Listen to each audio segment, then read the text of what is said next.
नमस्कार दोस्तों, स्वागत है आप सबका हमारे YouTube चैनल पर। इस कहानी के सभी पात्र और घटनाएं काल्पनिक हैं। यह सिर्फ आपके मनोरंजन के लिए बनाई गई है। रमेश ने अपनी झगड़ालू पत्नी से आपसी कलह के चलते तलाक ले लिया था। अगर शोभा उसकी माँ की सेवा करने की आदत बना लेती तो वह उसका हर सितम हंसते हंसते सह लेता, मगर अब उससे अपनी माँ की बेइज्जती सहन नहीं होती थी। ऐसी पत्नी का क्या करना जो अपना ज्यादातर समय टेलीविजन देखने या मोबाइल फोन पर अपने घर वालों या सखी सहेलियों के साथ गुजारे और घर के सारे काम रमेश की बूढ़ी माँ को करने पड़े। बार बार समझाने पर भी शोभा नहीं मानी, उल्टे रमेश पर गुर्राते हुए माँ का ही कसूर निकालने लगती तो उसने यह कठोर फैसला ले लिया। शोभा तलाक पाने के लिए अदालत में तो खड़ी हो गई, मगर उसने अपनी गलतियों पर गौर करना भी मुनासिब नहीं समझा। इस तरह रमेश ने तकरीबन 6 लाख रुपए गंवाकर अकेलापन भोगने के लिए तलाक रूपी शाप झेल लिया। ऐसा नहीं था कि शोभा से तलाक लेकर रमेश सुखी था। खूबसूरत सांचे में ढली गदराए बदन वाली शोभा उसे अब भी तन्हा रातों में बहुत याद आती थी, लेकिन माँ के सामने वह अपना दर्द कभी जाहिर नहीं करता था। लिहाजा उसने अपना मन अपनी दुकानदारी में पूरी तरह लगा लिया। रमेश मन लगाकर अपने जनरल स्टोर में 16 से 16 घंटे काम करने लगा। काम खूब चलने लगा, रुपया बरस रहा था। अब वह रेडीमेड कपड़ों की दूसरी दुकान खोलना चाहता था। रविवार का दिन था। रमेश अपने कमरे में बैठा कुछ हिसाब किताब लगा रहा था कि तभी उसका मोबाइल फोन बज उठा। फोन उठाते ही किसी अजनबी औरत की बेहद मीठी आवाज सुनाई दी। रमेश का मन रोमांटिक सा हो गया। उसने पूछा तो दूसरी तरफ से घबराई झिझकती आवाज में बताया गया कि उस औरत की 5 साला बेटी से गलती हो गई, माफी मांगी गई। अरे अरे, इसमें गलती की कोई बात नहीं, बच्चे तो शरारती होते ही हैं। बड़ी प्यारी बच्ची है आपकी, इसके पापा घर में ही है क्या? रमेश ने पूछा तो दूसरी तरफ खामोशी छा गई। रमेश ने फिर पूछा तो उस औरत ने बताया कि उसने अपने पति का घर छोड़ दिया है। ऐसा क्यों किया? यह तो आपने गलत कदम उठाया।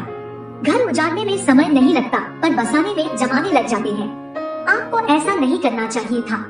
आपको अपनी गलती सुधारनी चाहिए और अपने पति के घर लौट जाना चाहिए। रमेश ने बिना मांगे ही उस औरत को उपदेश दे दिया। औरत ने दुखी मन से बताया, ऐसा करना बहुत जरूरी हो गया था। अगर मैं ऐसा न करती तो वह जालिम हम मां बेटी को मार ही डालता। देखो, घर में छोटे मोटे मनमुटाव होते रहते हैं, मिल बैठ कर समझौता कर लेना चाहिए। एक बार घर की गाड़ी पटरी से उतर गई तो बहुत मुश्किल हो जाता है। तुम्हारा अपने घर लौट जाना बेहद जरूरी है। लौट आओ वापस, बाद में पछतावे के अलावा कुछ भी हाथ नहीं लगेगा। रमेश ने रास्ते से भटकी हुई उस औरत को समझाने की भरपूर कोशिश की, पर उसका यह उपदेश सुनकर वह औरत मानो गरज उठी, जो आदमी अपराध करके बार बार जेल जाता रहता है। जब वह जेल से बाहर आता है तो मेहनत मजदूरी के कमाए रुपए छीन कर फिर नशे में अपराध करके जेल चला जाता है, तो हम उस राक्षस के पास मरने के लिए रहती। अगर तुम अब यही उपदेश देते हो तो तुम ही हम मां बेटी को उस जालिम के पास छोड़ आओ। हम तैयार हैं। उस परेशान औरत ने अपना दर्द बताकर रमेश को लाजवाब कर दिया। यह सुनकर रमेश को सदमा सा लगा। वह सोच रहा था कि जवान औरत अपनी मासूम बेटी के साथ अकेले बेरोजगारी की हालत में अपनी जिंदगी कैसे बिताएगी। यकीनन ऐसे मजबूर इंसान की जरूर मदद करनी चाहिए। वैसे भी रमेश को औरतों के सामान वाले जनरल स्टोर पर किसी औरत को रखना था, तभी तो वह रेडीमेड कपड़ों की दूसरी दुकान कर पाएगा। अगर यह मीठा बोलने वाली औरत ऐसे ही दुकान पर ग्राहकों से मीठी मीठी बातें करेगी तो दुकान जरूर चल सकती है। रमेश ने उससे पूछा, क्या आप पढ़ी लिखी है? क्या मतलब? उस औरत ने चौंकते हुए पूछा।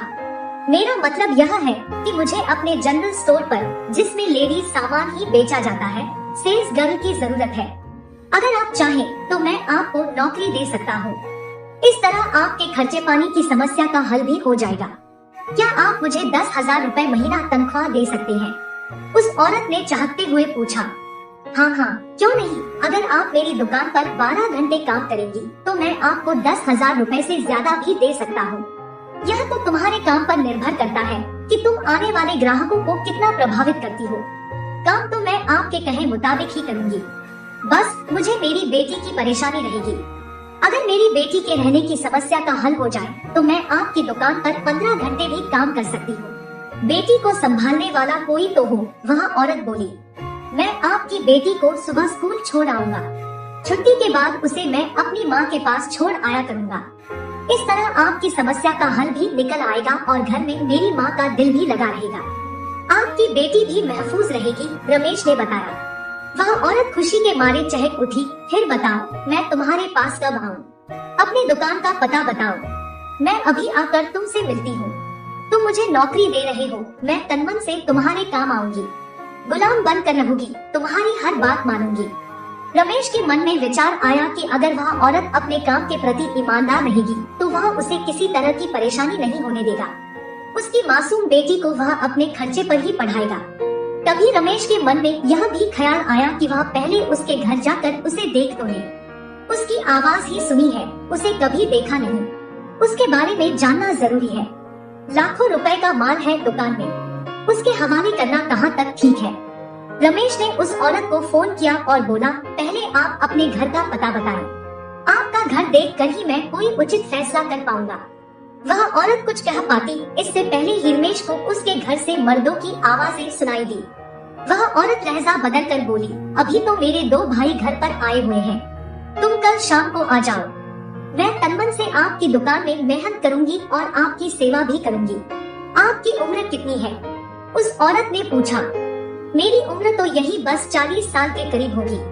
अभी मैं भी अकेला ही हूँ। पत्नी से आपसी मनमुटाव के चलते मेरा तलाक हो गया है। रमेश ने भी अपना दुख जाहिर कर दिया। यह सुनकर तो वह औरत खुशी के मारे चहक उठी थी।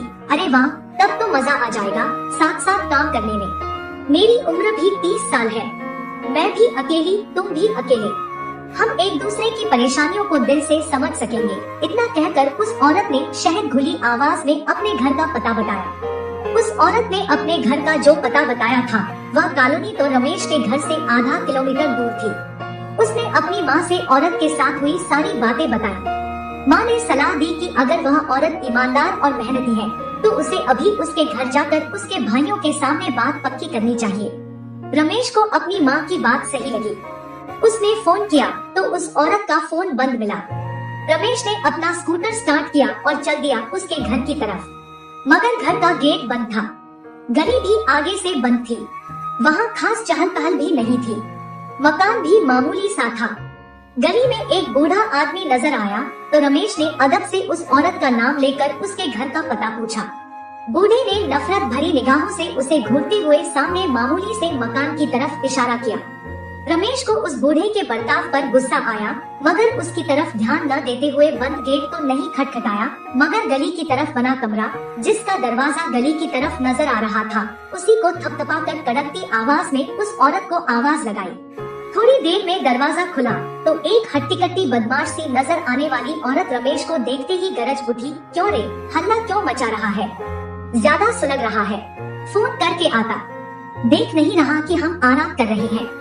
अगर हमारे चौधरी जी को गुस्सा आ गया तो तेरा राम राम सत्य हो जाएगा। अब तू निकल ले यहाँ से, वरना अपने पैरों पर चल कर जा नहीं सकेगा।